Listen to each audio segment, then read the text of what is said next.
It happens all the time. You hear that story about a successful person or product that leaves you with more questions than answers. There's gotta be more to it. What big moments happen in between, and why did things take off? That's why we created The Big W, a podcast that dives deeper into the people and the products that are grabbing our attention.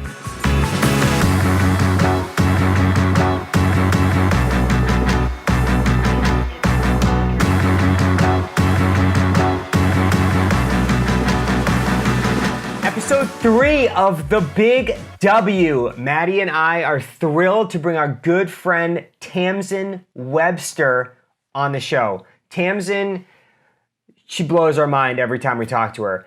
And we first were introduced to her at the Digital Summit conference in Boston. We went to listen to Seth Godin and she stole the show. She's incredible, award-winning marketer. And her specific type of marketing is called the red thread. Matt, what are a couple things the viewer and the listener is going to learn from today? Yeah, we learned a lot. And I think that's why it was so hard for us to come up with just a few things, because the entire time we were just leaning forward, listening. She's got so much to say. But really captured our attention. The three things that we believe that our listeners will learn from today's talk is, one, why the Whole30 sucks, why it doesn't work. The second thing is, in order to change someone's belief, you need to start with their perspective. And the third thing that really popped at us was that making people feel wrong is dangerous. This is a deep dive into marketing. And if you sell or market anything, this podcast is absolutely for you.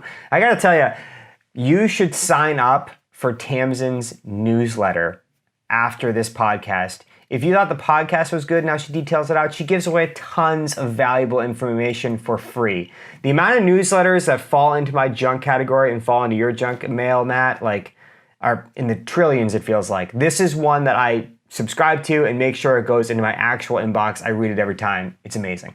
99% of it, you just try to delete as fast as possible. As soon as it pops up, you get the notification, delete. That's one to look forward to. I mean, there are very few people who can storytell like her. And the words she chooses and how she structures her sentences, how she frames her stories, is really fun. It's really fun and easy to listen to. So enjoy. Oh, but if you subscribe to the Red Thread newsletter, you better subscribe to the GNN newsletter. I mean, that's a given. Yeah, well, I would assume they already would have been. Is that not the case? It's the bobblehead thread instead of the red thread, I guess. Anyways, enjoy the episode.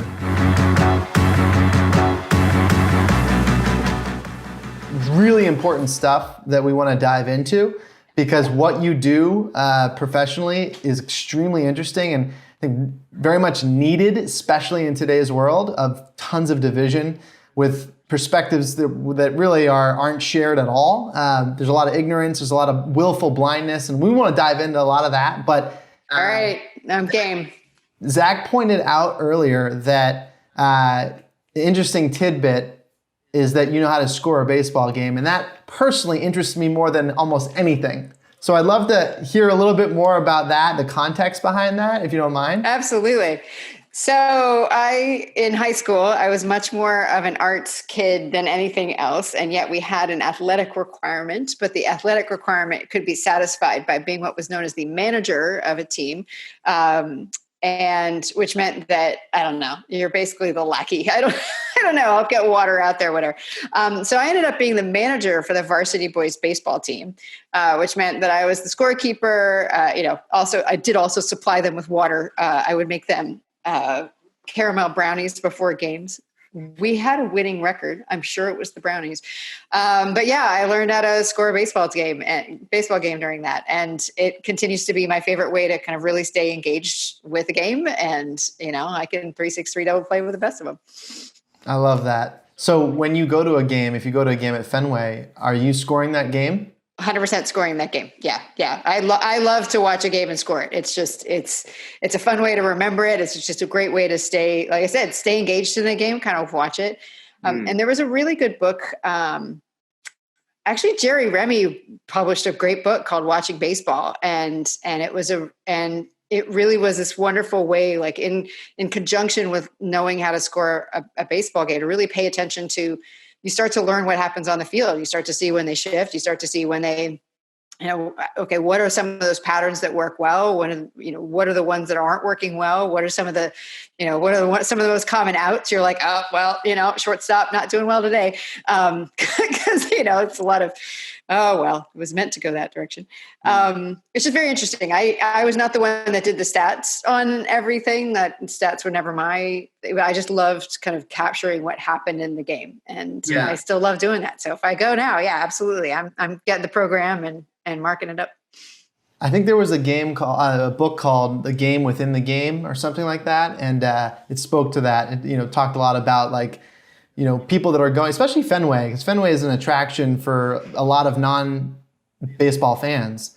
And so you've got like a couple different types of viewers or people visiting. Like you've got the avid fans that are scoring the game, that understand like bunt defenses, first and third defenses, shifts, like what the catcher does, the pitcher, pitch calling, everything. Then you've got like 90% of everyone else who's just there for the hot dogs, nachos, and sun, Hot dogs.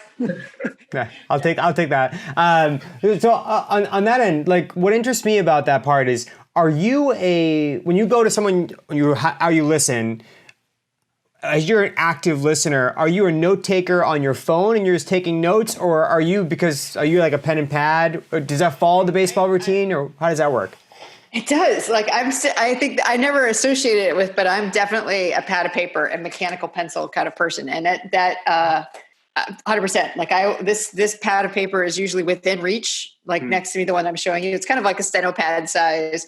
And it's filled with a lot of impressionistic notes. Like over the course, you all may or may not be able to see that, but over the course of a day, like even in the middle of a call, I'll just like jot something down so I don't forget it. And not that anybody else can. Nice. Yeah. You are my people. Paper and pen, man. I don't know if that's an age thing or whatever, but it's just, there's something really tactile to me because if I'm, when people send me their marketing collateral or their whatever, I still like print it out. Like I have to, I'll print it out because it's a lot easier for me to read and mark up that way than anything else. So yeah, this is my kind of modern day baseball scorekeeping. It's on my pad next to me. It's important. I like that. I mean, when this all came about, and like Matt and I were talking about earlier, is because I watched you speak, and I thought it was an amazing speech. And Thank you. And it's something I actually, in my folder here, I had to take it on my phone because I didn't have a notepad because I was late. But I have two pizza notes. I have JJ Peterson with Don Miller in here, who you probably know, yep. And I have you, and I have Seth Godin, so I have three. And it was like that day. This was that day, and one of the things that stood out to me about your talk was you led with business insurance as an example. And so Matt and I are insurance people in the background. And one of the things you said was like, so why isn't your business insurance ... And like you were saying like, tisk tisk, that's not how you should be talking. And it gripped my attention right away. I may have been the only insurance person in the room, but you made it relatable to everyone. So well done. Very good. Thank you. Yeah.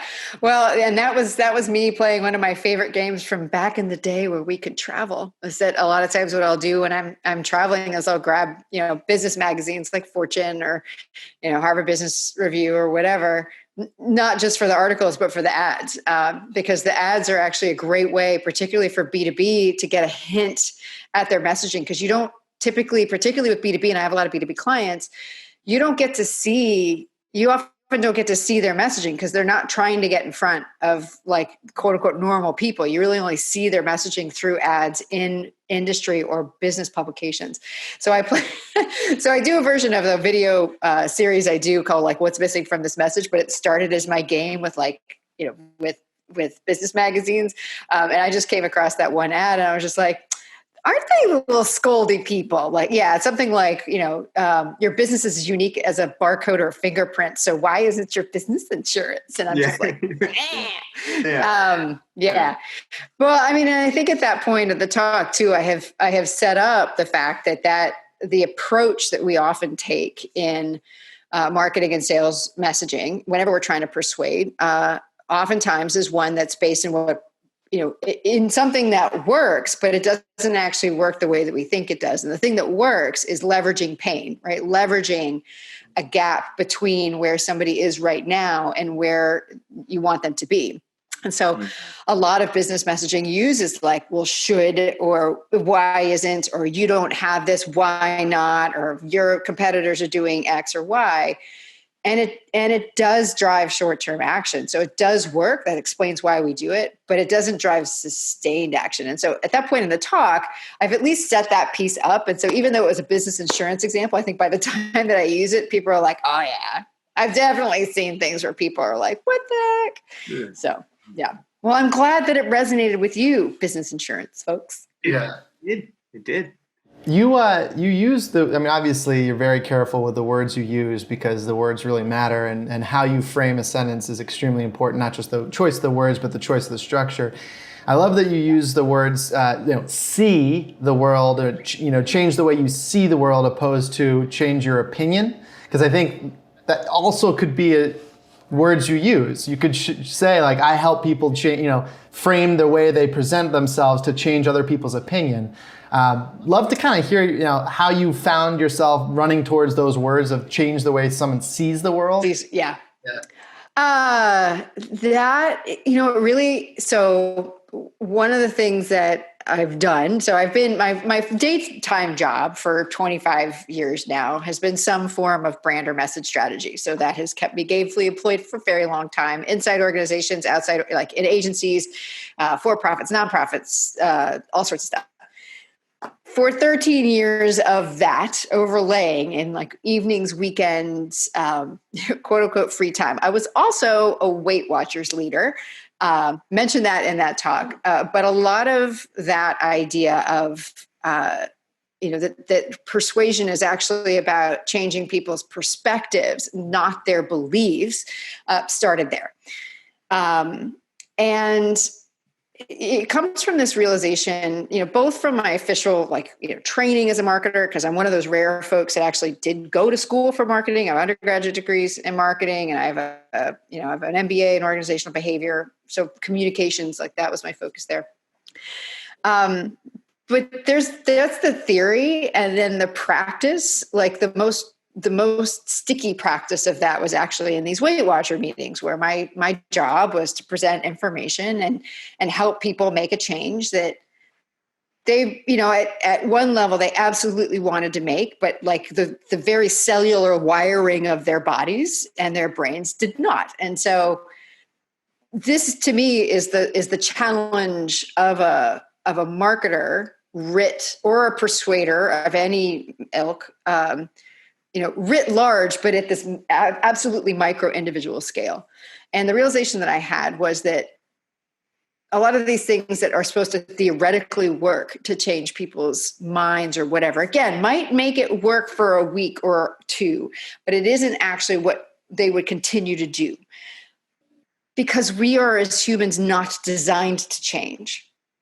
And so this became like a real puzzle for me. Well, what changes and what doesn't? What doesn't change quickly, though it can change over time, are two things.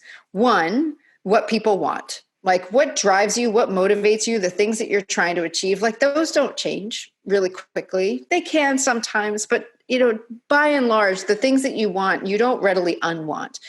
And you put that in a business environment, the things that you're measured on, your KPIs, the strategic initiatives of the business, again, those don't change quickly, and those are the equivalent. So those don't change. Mm-hmm. So they don't change quickly. That's the first thing that doesn't change quickly. The second thing that doesn't change quickly, can change it over time, but doesn't change quickly, are what people believe. Right? What they believe about themselves, what they believe about the world, lots of research, but we also know this just from our personal experience. You're not going to suddenly get someone to either unwant something or unbelieve it, right? If you want a piece of cake, you're not going to unwant it. And if you believe in the golden rule, you're not going to unbelieve it, at least not quickly. And yet, the vast majority of marketing and sales messaging, or any persuasion messaging, is aimed squarely at one of those two. If not both. You should not want that thing that you want, boom, boom, right? Or you should want this other thing, business insurance, like individualized business insurance that you didn't know you wanted. You should want that. But that's asking someone to change something quickly that doesn't change quickly. Same thing with a belief. Well, you think that this is what's going on, but this is really what's going on. That doesn't happen. That doesn't happen quickly. And in today's environment, all of this, let's just gesticulate broadly at the world. We see that hugely, right? Where a lot of what people believe is based on facts that they have seen. And yes, you can argue that some of their facts are wrong and that they can argue that some of your facts are wrong. But more often than not, presenting people with disconfirming evidence, even if it's true, actually gets them to dig deeper into wherever they were before. So these two things I just started to figure this, observe it, found the research that confirmed in certain ways. And certain times I saw the research first and I was like, oh, let me test this out. But one thing I could see that I could change and can change quickly is what people pay attention to. And what I can say is what perspective are they taking? And as long as you can make that new perspective something that fits within what somebody wants and believes, you can get that to change in a second. And so that's where I really wanted to start focusing, because it just felt like, based on these lessons I'd learned as a Weight Watcher leader, it just felt like it was going to be a much easier lift, frankly, for me as a message maker, as a persuader, to push on the thing that was more likely to move. And that's how it really came to see this idea of well, how can we change a perspective? And I got to a point where I could sum it up by saying how we see the world drives what we do in it, which means conversely, you can't change what people do unless you change how they see. So, yeah. Love that. That was a big soapboxy answer, but you nail it. I mean, one of the notes, and I'm reading off my own notes that I took from you, was pain is the enemy of long-term change, and the whole 30 is 30 days because it sucks. And I wrote that down. It's like a direct quote. You're awesome. No, I literally I was listening. I was like, wow. I was like, that's actually dead on. And the reason why I wrote that, and I think some people have a way of speaking that infiltrates what you're already thinking. And to your own point, my neighbor, who Matt knows very well, good friends, his name is Eric, and him and his wife were doing Whole30 when you said that. And they hated it. We always miserable. Yeah, we always have wine and beer with them. We hang out in the backyard, and they weren't there, because it sucked. And They got the result they wanted, but to your own point, what they wanted, the person they wanted to become, didn't change whatsoever because of the Whole30. They were already going towards that, and they just found a way to get there with a ton of pain, but then it reversed a little bit. Right. Well, and you can see that with the COVID-19 or the poundemic, as I've heard other people refer to it. And that to me that's always the test. I mean, the thing that I would say to my Weight Watcher members was, what is the largest change you can make without pain? And the same thing is true when you're asking for change of an audience, no matter whether it's your clients or customers, whatever. What is the largest change you can ask them to make that isn't going to be painful to them mentally or emotionally? Because it has to be painless long-term for them to keep doing it. You're right. Yeah. That pain is the enemy long-term change is the central truth of that talk. That whole talk was building for that to be the takeaway. For if you remembered nothing else, that's what I wanted you to remember, that pain is the enemy of long-term change. And yet pain is the central lever that we tend to use in messaging. And, it makes a big difference when you frame something. It doesn't mean don't speak to the pain that someone is feeling. That's never what I'm trying to say, because you need to be able to articulate, right? I said the Whole30 sucks for a reason, because anybody who's done it knows that it sucks, right? But what I always want to try to do is help somebody understand why. I want to validate what they're feeling about that. Well, here's why Whole30 sucks. And here's why it doesn't, it does work. It actually does allow you to discover certain things about how you eat and the effects of preservatives on and how you feel. It might help you identify certain sensitivities that you weren't aware of before. But even Whole30 will tell you it's not meant to be a permanent way to eat. And so that it's a Weight Watchers tip, or it's like the way thing I used to say to my members is like, you have to put every change that you're going to make through the lens of, would I be willing to do this, whatever it is, every day for the rest of my life?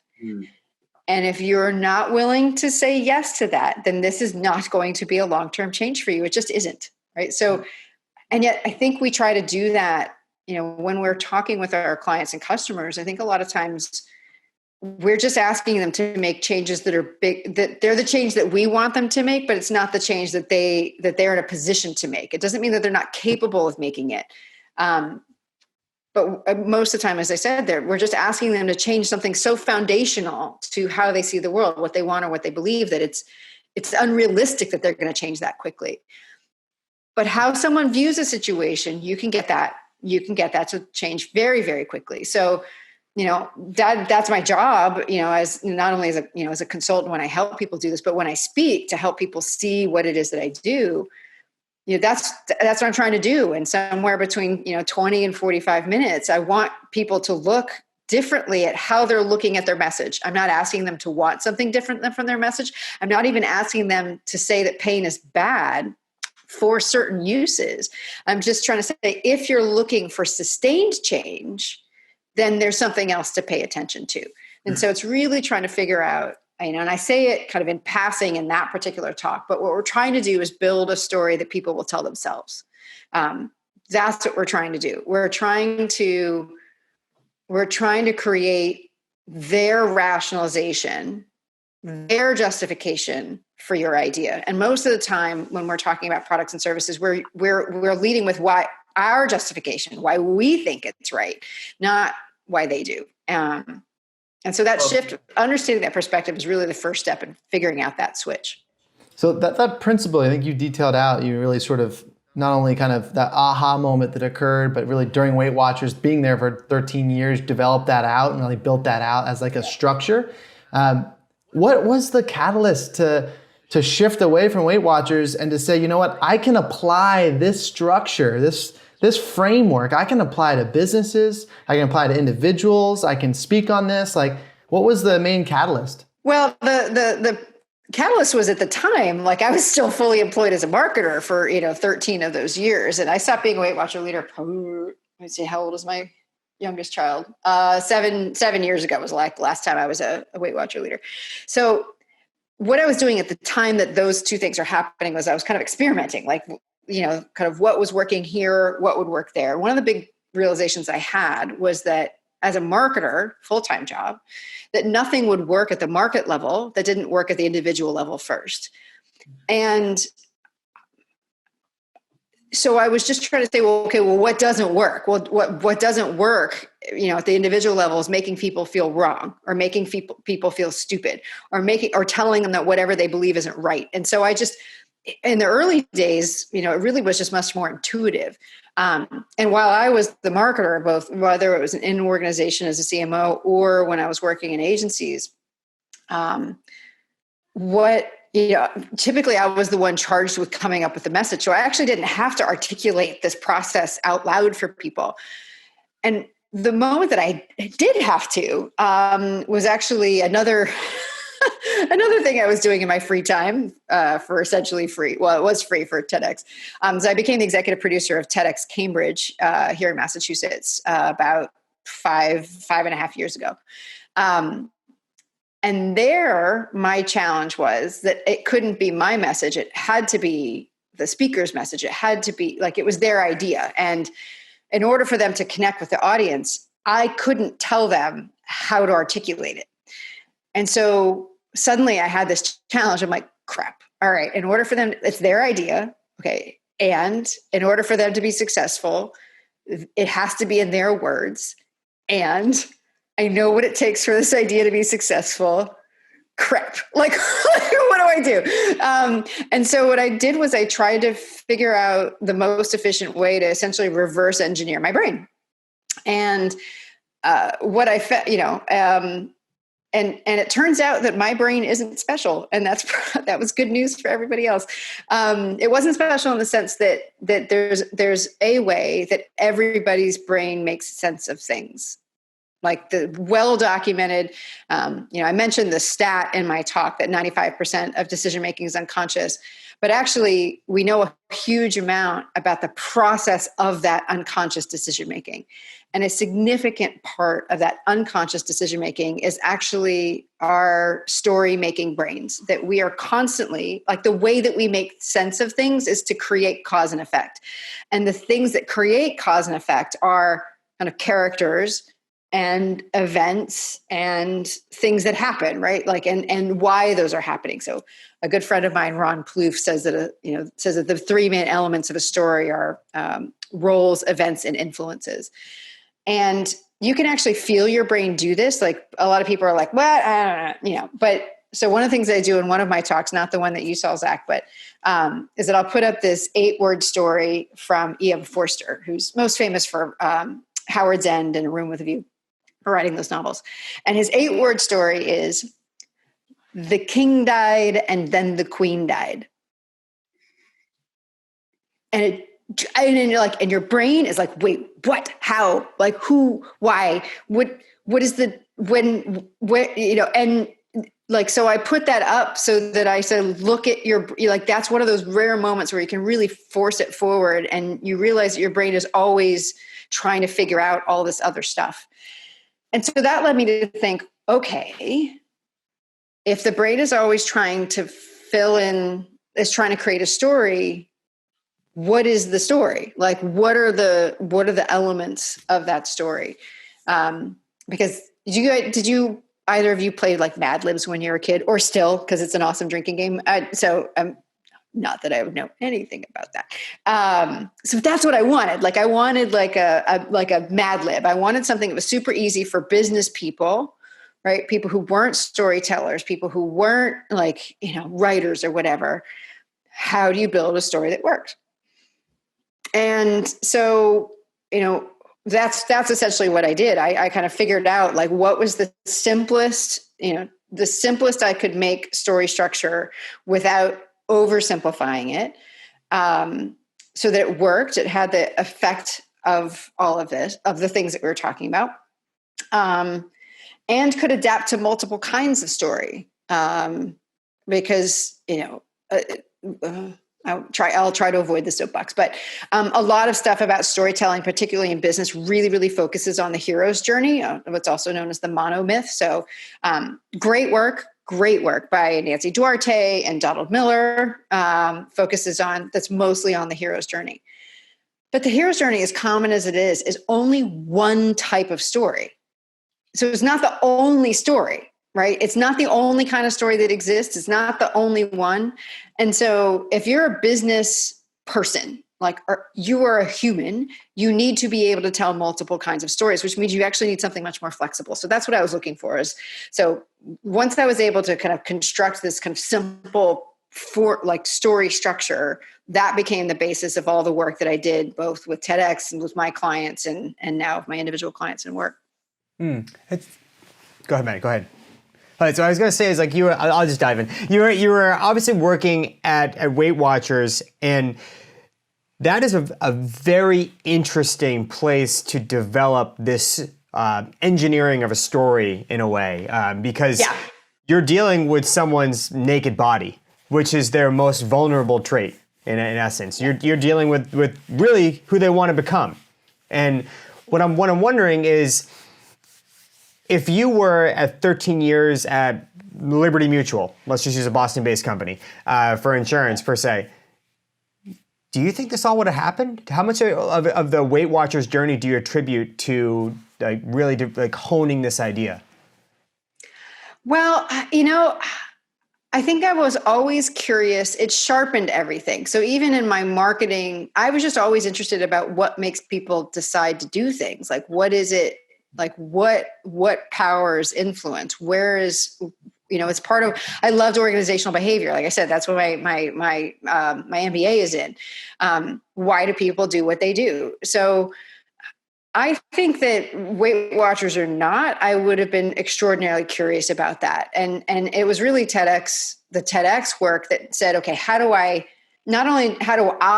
articulate this, but how can I help other people do this just as well, right? How can I help other people do this just as well? And who's to say whether or not the universe would put something like that in my path anyway? But the thing was that at the same time I was in Weight Watchers and doing Weight Watchers, and I was working in organizations, I also spoke a lot, right? So I spoke on behalf of the organizations. So, I've been speaking professionally in one way or another for about 17 years. And I was often increased, and then when I went to other organizations, because of how I spoke, I was often asked to help other people speak and present the way that I did. So I think that this all kind of would have come together in one way or another. It was just this kind of forced, what TedX Cambridge put two additional forces on it that really tightened it. One was the time frame I had with these folks was very, very tight. Actually, three forces. One, the time frame I had with them was very, very tight. I only had about 6 to 8 weeks to get them from, here's my life's work, let me put it on stage, right? And then that's the second force, was we only had 3 to 18 minutes in which to articulate their life's work, right? And then the third force on all of this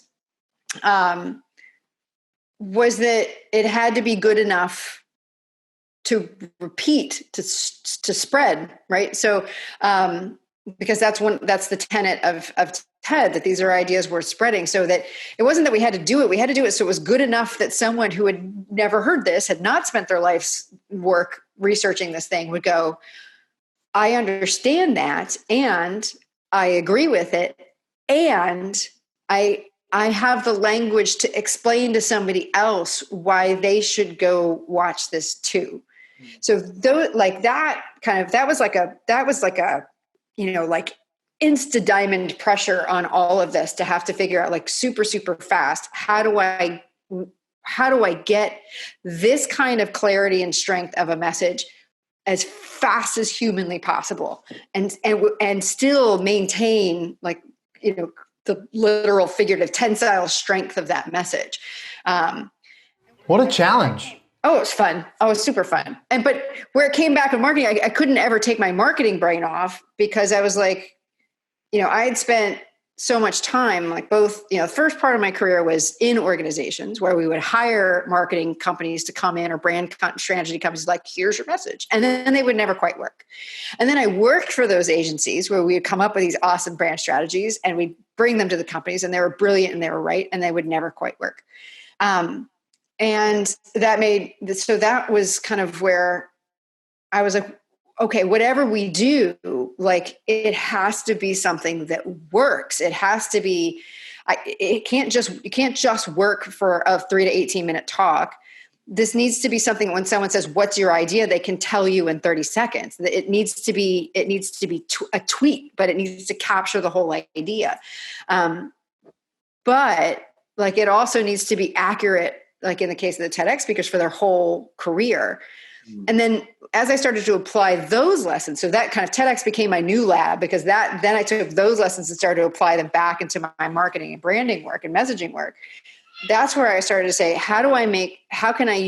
does this process, what I call my red thread process, does this process work to fill that gap that I think all marketers are aware of, that exists between the brand tagline and the day-to-day content that you have to produce? Between those two things is this yawning gap of, I don't know what the heck to do.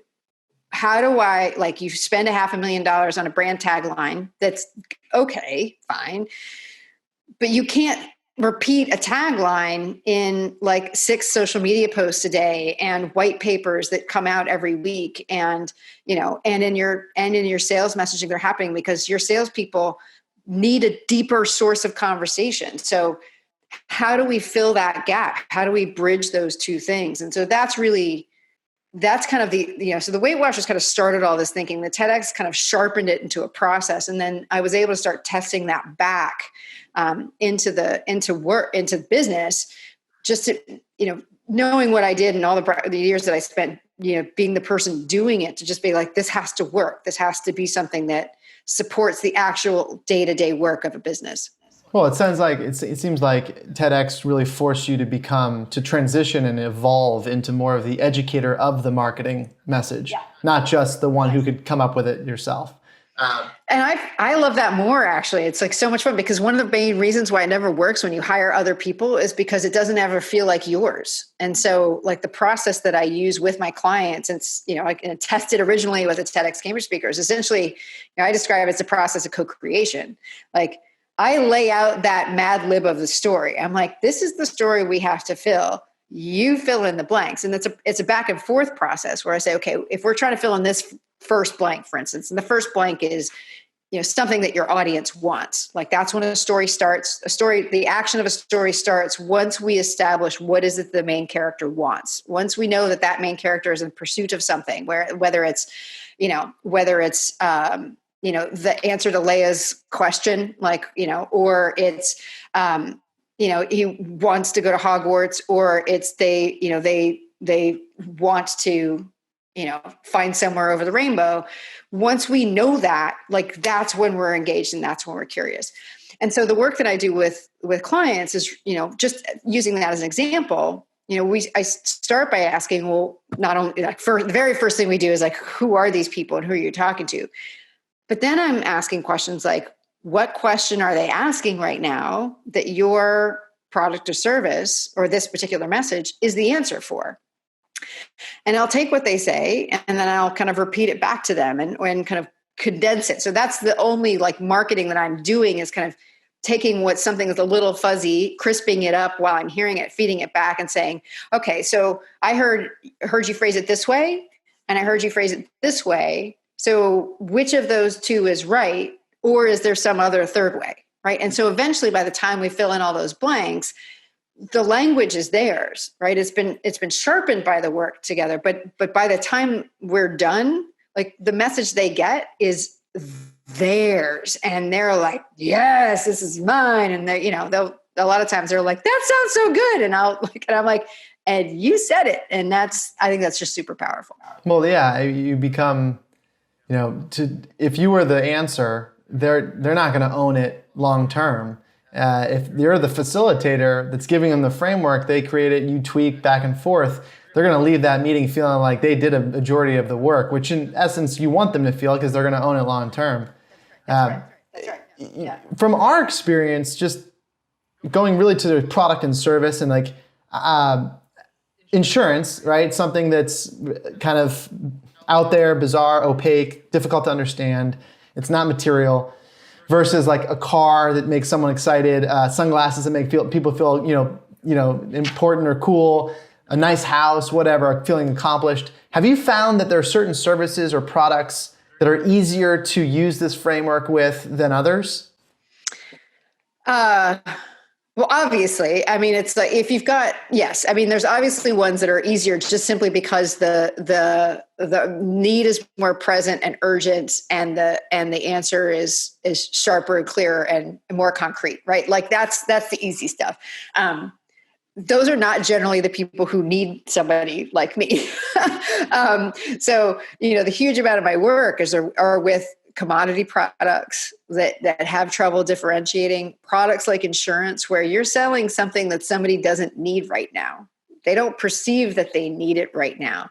And so essentially what you have to do with a product like that is anchor it in something that they believe to be true about themselves. Like those are the messages where you're actually anchoring it into their identity of themselves. Are they somebody who takes care of the people around them?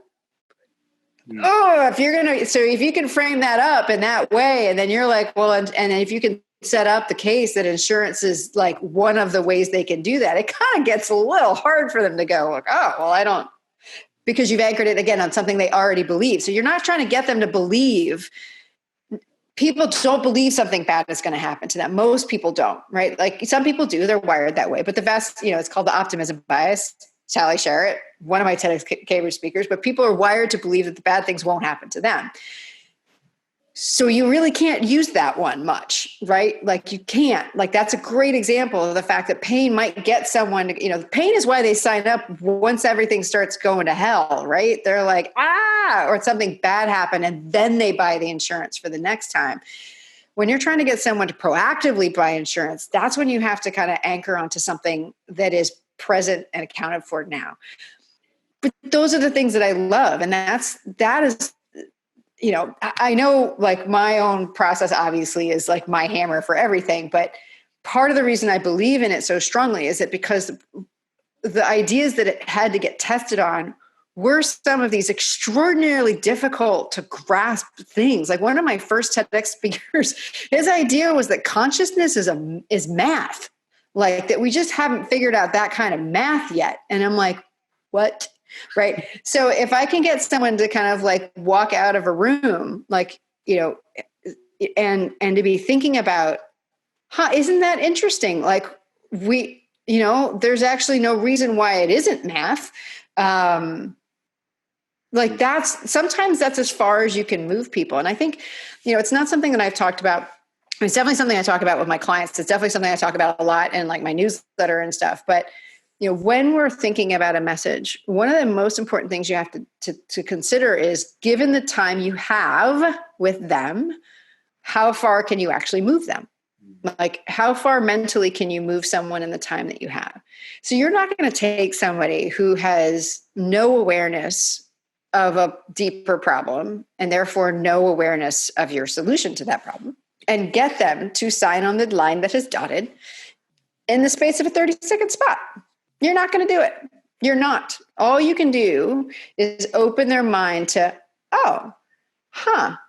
insurance may be a way for me to kind of satisfy that internal need I have to take care of the people around me. That may be all you can do.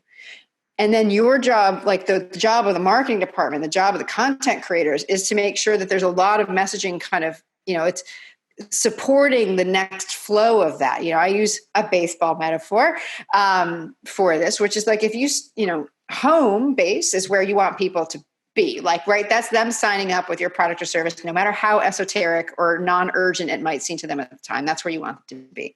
And your prospective audience is essentially arrayed on the three bases.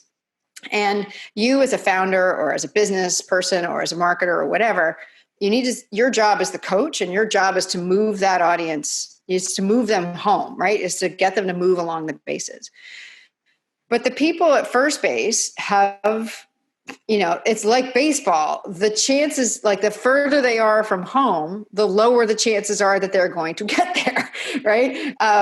And like you're going to play the game really differently when you're on first base than when you're on home. There's different options available to you, right? You can't steal home from first. Like that's that option not available to you there.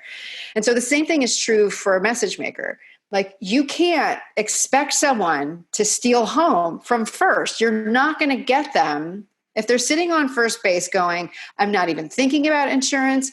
I have no interest in taking care of the people around me. You are not going to get them to like, whoa, liberally mutual. That's my answer to everything. But you might be able to get them from first to second to go, oh, actually, there's a gap in my perception of taking care of the folks around me. Interesting. Your job as marketers or the company is to make sure you've got messages that kind of round them the rest of the base. What would move them from second to third? What would move them from third to home? And so this is a lot of the work that the kind of the deeper work that I'm doing with clients too, is kind of once we've established what the basic base path looks like, what is the sequencing of messages that can come into play to like move somebody? And so with something like insurance, that's a particularly important conversation, is how far can you realistically, like, what are the steps that you have to make? Like, what does the first to second base step look like? What does the second to third base look like? What does third to home look like? And then what can you do in your messaging, whether that's in advertising or in content or in the conversations that your agents are having with folks? What's the nature of that? And how can you over time move people forward? That's really, so much is going on in my head when you were explaining that. But one thing I thought about when you were going on your previous point was a lot of what you do is kind of like what I do with my 4-year-old son, soon to be 5-year-old son, Mason, or when he gets like really upset or he's like really pissed off at something, he'll say something to me, and no matter how much I understand it, I'll say, what do you mean? And when he says it the second time, it's like super crystal clear. But the first time, it's just like this mess of like, Emma did this, and and mom did that, and you did that, and I'm never talking to you again. Like, why was that? Well, because I just didn't get to eat what I wanted to at lunch. I'm like, oh, okay, gotcha. So almost the second time through, like you said about rephrasing it, it makes a lot of sense.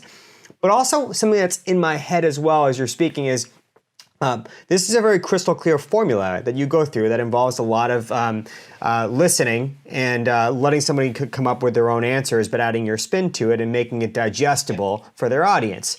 Now, tell us about your, not necessarily, you don't have to use their name per se, but tell us about the first client. When the first client came on board with this program, was it much more like, boom, we got it, this is the perfect model, or was it just like a little bit of chaos and like, thank you for the input, it's gonna be better for the next one?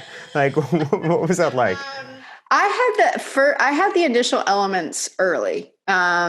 And so because once I did the research and realized that story structure was how we made sense of the world, then my next step was really figuring out what was the simplest yet strongest story structure I could come up with. And so from the beginning, and just a quick explanation that a lot of times when people are trying to help you build a story, they actually tell you kind of what happens in the three sections. Like a lot of times people will say, well, what is a story? It has a beginning, a middle, and end. Or if they're a little more helpful, they'll say it's a setup, a conflict, and a resolution. I still found that based on my experience with business people and with TEDx speakers and whatever the time, that it's really hard for someone to figure out, well, what do I say in the setup? And what do I say in the conflict? And what do I say in the resolution? And I actually figured out that it was a lot easier.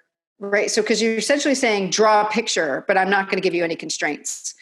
And so what I figured out, the first thing I tried was like, well, what would happen if we figured out the endpoints of those three acts as they're known, right? So what creates the setup if a setup, because if it happens, right, there has to be a place it starts and it has to be a place that it ends. So what are those things? And I told you the first one, which is establishing what somebody wants. And that's something I now call the goal. I don't know if I called it the goal the first time through or whatever, but where does the first setup end? Well, the setup ends with the introduction of a problem. Okay, great. Okay, then what's the next kind of big plot point of a story? And that actually happens kind of roughly in the middle. It's called the midpoint or the climax. And it's the moment of truth is the one that I eventually settled on. Originally I called that the idea. And then I found after like about a year of calling that third piece, the idea, it just confused the hell out of people because they're like, but I'm talking to you about my idea. And so they would put like the wrong, like quote unquote wrong thing in the middle. So I eventually called it the truth because it was the thing that created the moment of truth. Right. So there's a point, you've got something somebody wants, there's the introduction of a problem they didn't know they had. Then there's this moment of truth where something happens where they have to make a choice. And that choice determines either whether or not they still want the thing that they want, or if they do, which is more often the case, if they do still want that thing, what are they going to do differently? That leads to the fourth piece.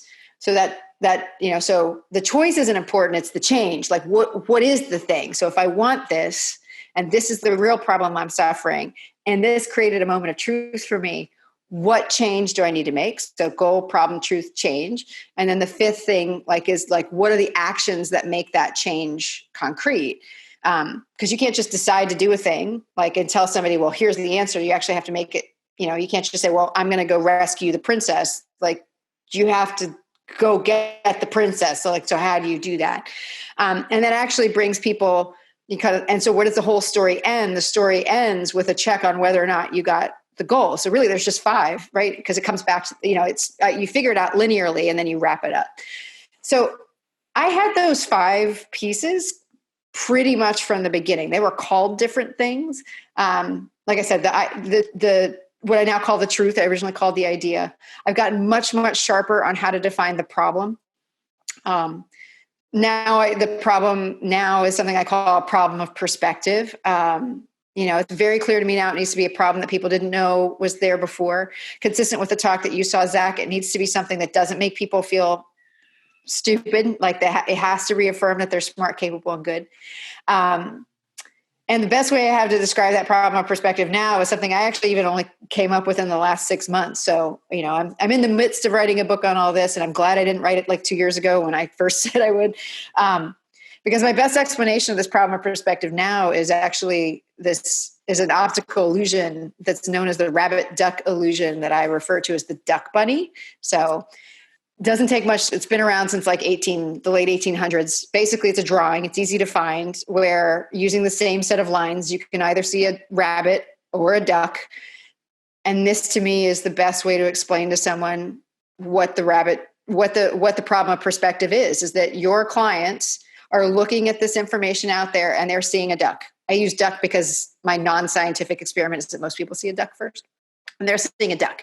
And your job as a message maker is to say, you are right, there is a duck there. There's also another animal. Do you see it?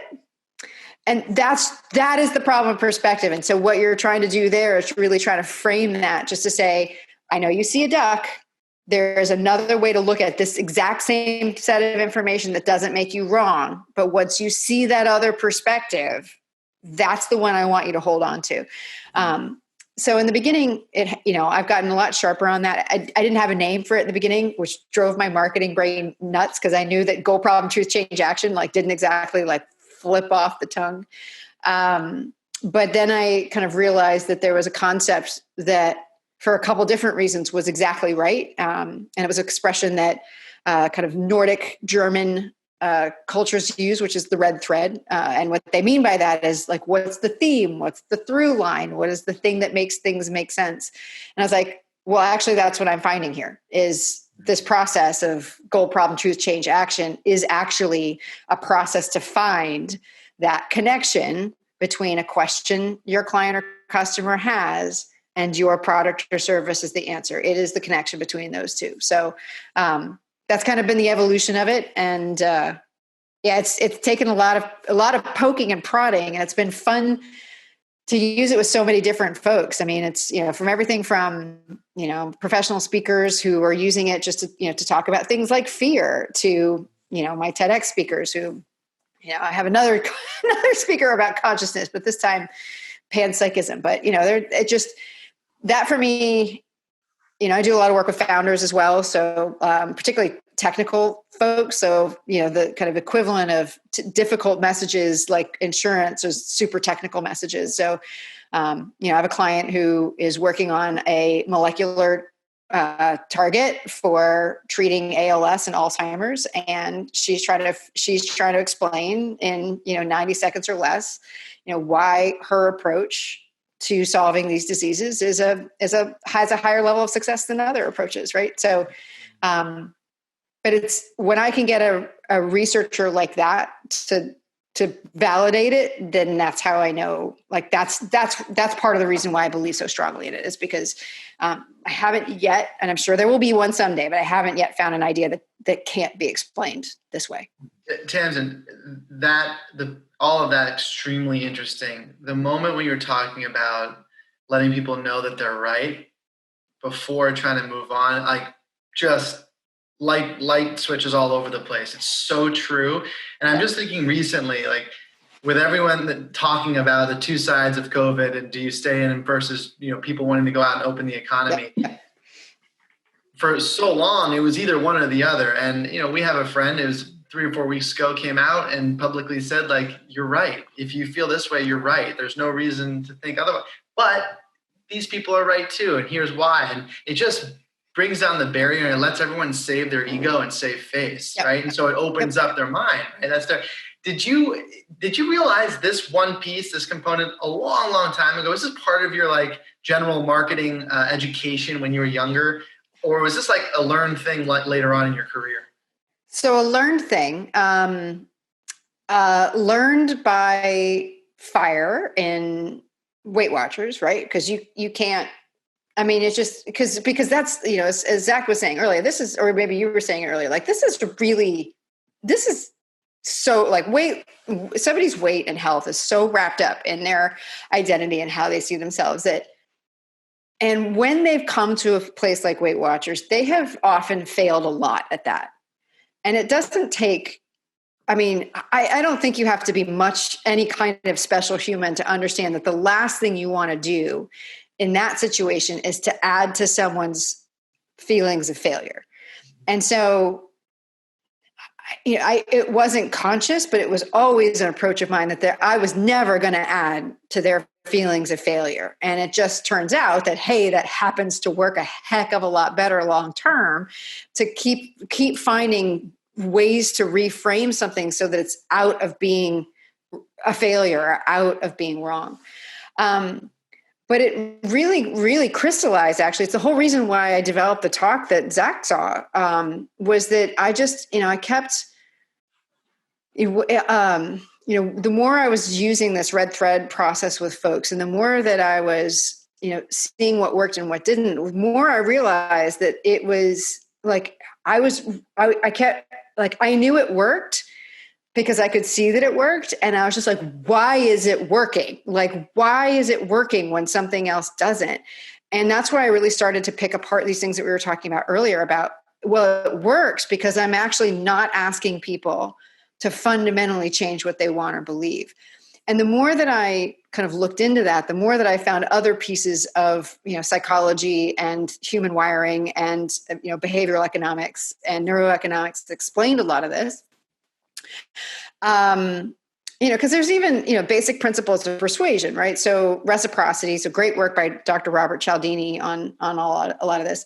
But just think of it this way. Like, if you're trying to change somebody's mind, or to get them to see a new position, if you first start by validating their position, people are wired to be in a position to validate yours. Like, if you have done them the service and if you have respected them enough to say, to describe their position as well as they would, and that's the standard I try to hold myself to, kind of by just most humans, because of how we're wired, will give you space to say, okay, well, now here's mine, because you've said, you've made them feel good. You've validated where they are right now.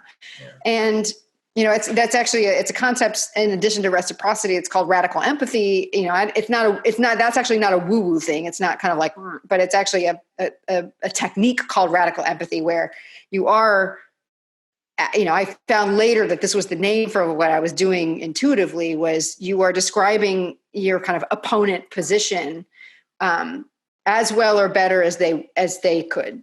That's where you have to start. Because in my opinion, that's the only way that you can see your own idea from their perspective well enough to understand if and how they would ever see your idea as the right one for them. It's so well said. There's a couple things that I've done personally in my own experience to try to get closer towards radical empathy, because to me, I'm an active listener, and by that, sometimes I interrupt to make sure I'm understanding the point, or I'm taking notes or whatever. But there's two things that I practice off that to really help me get to that radical empathy point you said. Is part one is I truly believe that everybody has something to teach me. I'm trying to make that my point of going into conversations, of there's something to learn here. And that comes from John Maxwell, of course, and other people that have taught about that. But the second thing is, Matt and I were at a talk where someone said, the last 15 seconds are where the gold happens. And so I almost I go into that, I so badly want to make sure I understand, but I'm like, oh, but there's something better coming. And I go through that a little bit, and I find that does help me get to that radical empathy point you said. Now, tying that back around, there's one more point that I personally wanted to hear you just expand briefly on, and you've hit it a couple times, but the last note I put in here, and I put stars all around it, and it's at the bottom, is you literally said there's no such thing as believer's remorse. And I was like, absolutely. There's no such thing as believer's remorse. So can you just briefly compare buyer's to believer's remorse? So it's well documented that buyer's remorse is a thing, right? I mean, and most often because buyer's remorse happens because we have done a thing that is typically out of our normal pattern, right? And back to, I literally said this back in my Weight Watchers days, Weight Watcher members, to whom I'm still connected to on Facebook, by the way, would validate this, that I would often say that homeostasis is the most powerful force in the universe. There is no, and so homeostasis is the principle of the fact that the universe, your body, your cells, everything is trying to keep a balanced, even thing. It's trying to keep everything the way it is. That's what I mean. Like at a cellular level, we are not meant to change overall. We're trying to, like, everything's trying to be kept in balance. And so when you've made a purchase, let's say, and particularly a big one, you've just thrown something out of balance because you've operated out of character or you have taken a big risk. Most of these things are things that most people don't do regularly. And so your psychological wiring, like everything is going, whoa, no, wait, did I do okay? Like, did I just screw up? Because, there's that happening, but there's also this thing happening about the smart, capable, and good piece. And, while I make a big deal of that in the talk, I mean, that's where homeostasis is kind of most powerful force. I believe this kind of smart, capable, and good is one of the most powerful beliefs that we have. And it's also one of the most powerful wants, right? We believe that we are smart, capable, and good. We want to be smart, capable, and good. Even if we don't believe we're smart, capable, and good, we want to be seen as smart, capable, and good. And this drives everything that we do. So even if we were able to overcome homeostasis to like make a big change, then our self-protective mechanism is like, oh crap, did that make me like look not smart, not capable, not good?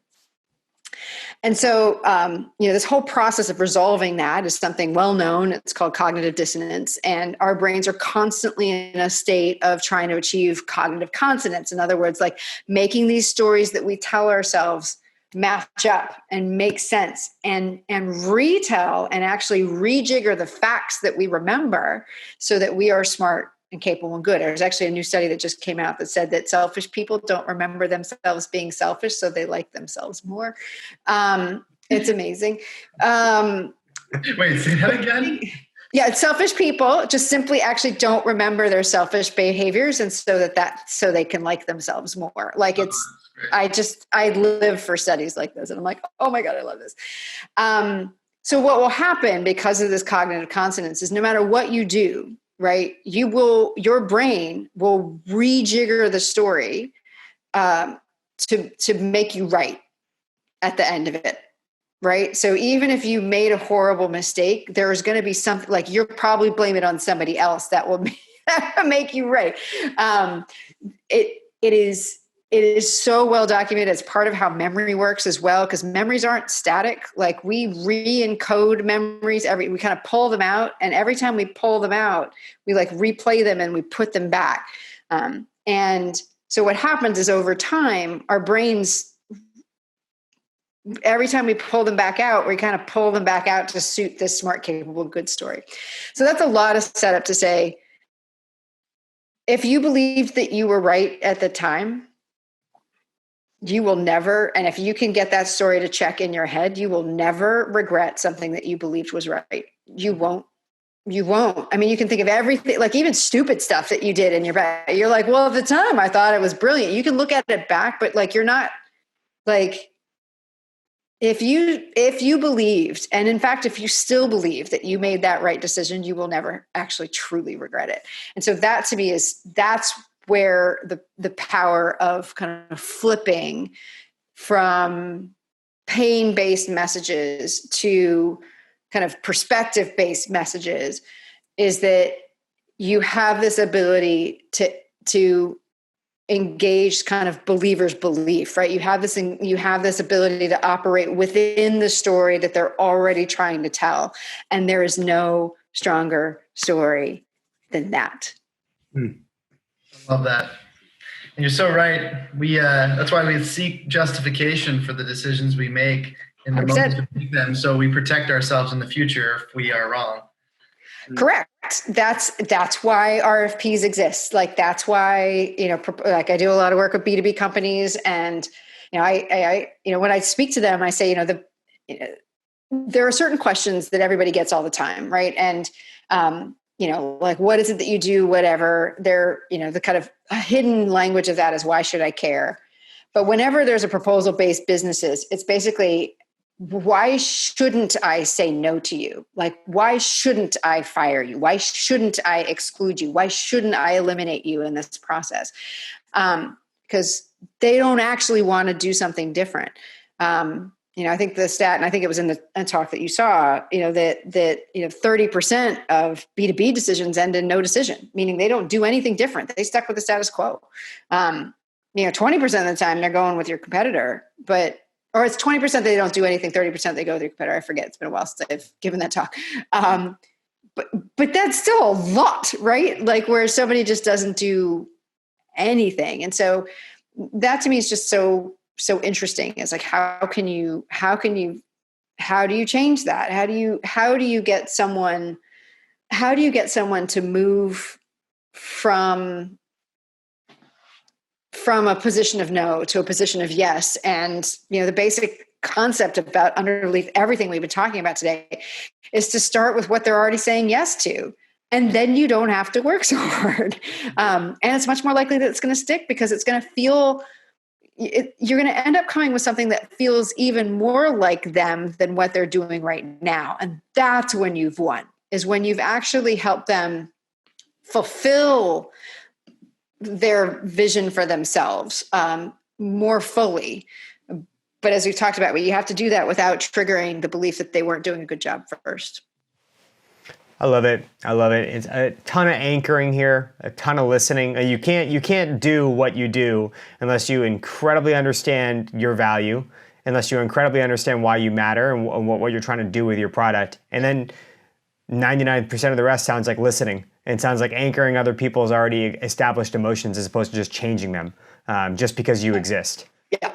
Yeah. I mean, and it's just listening for what people care about. And that's a huge part of my work, is just to say, one of the things I've always been interested just as a human is the difference between what people say and what they do, right? This is it. I mean, it's embedded in consumer behavior. Like I said, like in organizational behavior, there's always a gap, but there's often a gap, I should say, between what people say they want, what they actually do. There's other people who say, well, I'm not affected by seeing the pretty girl next to the car. Like, well, research shows that you are, whether you think you are or not. Like, you are more likely to buy that car that had the pretty woman. Like, no matter, like, it's just, and this is true no matter like gender and sexual preference, by the way. It's bananas.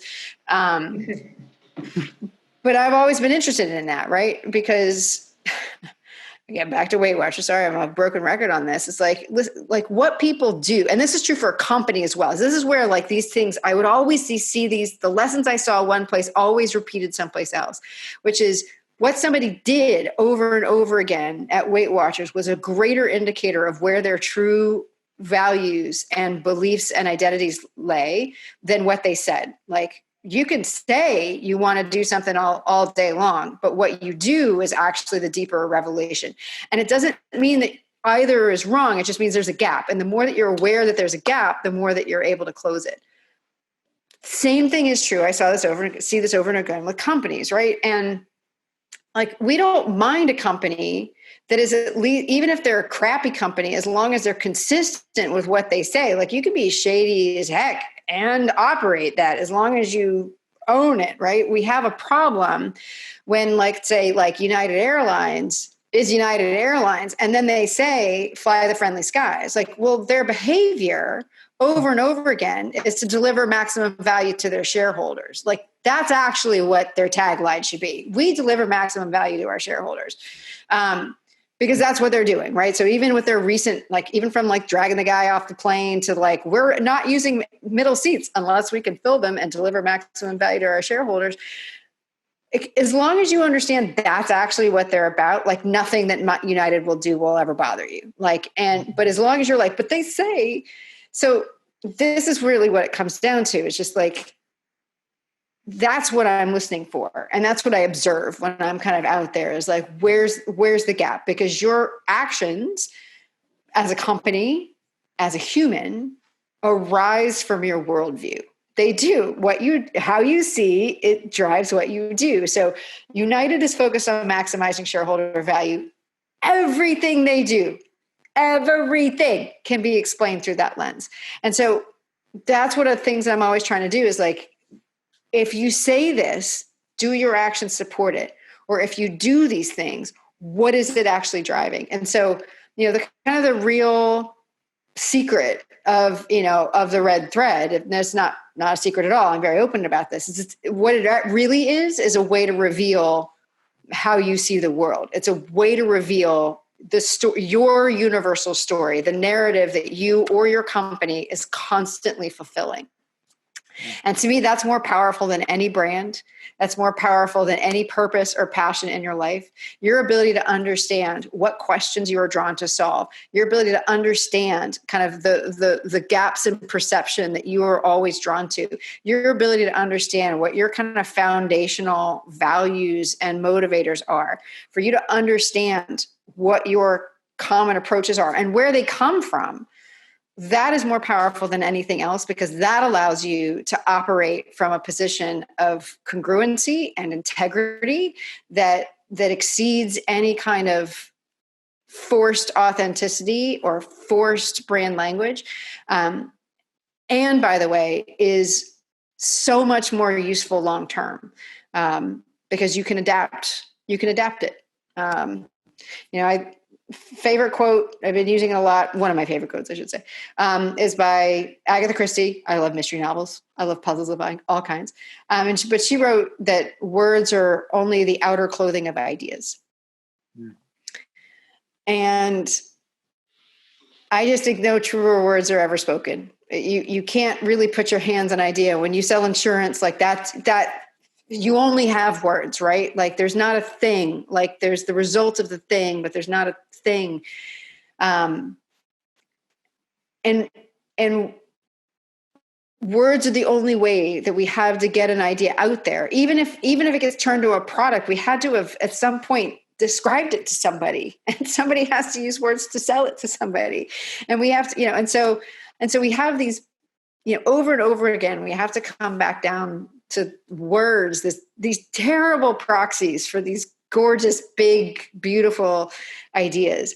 But I think once you understand that they're just the clothing, and that you can talk about an idea differently depending on where you are, where your audience is, what you're trying to achieve for them and with them. That's how you bridge that gap I was talking about before. That's how you understand not only why a tagline by itself doesn't work, or why a script in your sales team doesn't work, or why it's so hard sometimes to come up with what content you're going to generate day to day. When you understand that core point of view, you actually have the structure that actually allows you to tell all of those stories in all of those lengths, in all of those situations, in all of those different ways. And if there's just a little that I can do to help people and organizations do that, well, that's what makes my days happy. Love it. I feel so privileged. I know Zach feels the same way. So privileged to be, in the last hour and 15 minutes with you. This has been just Oh, thanks. Really, it was fun to chat with you guys. You guys have excellent questions. I mean, they're always good questions, but you asked about things that most people don't. And so this was particularly fun to kind of take different perspectives on the stuff that I do.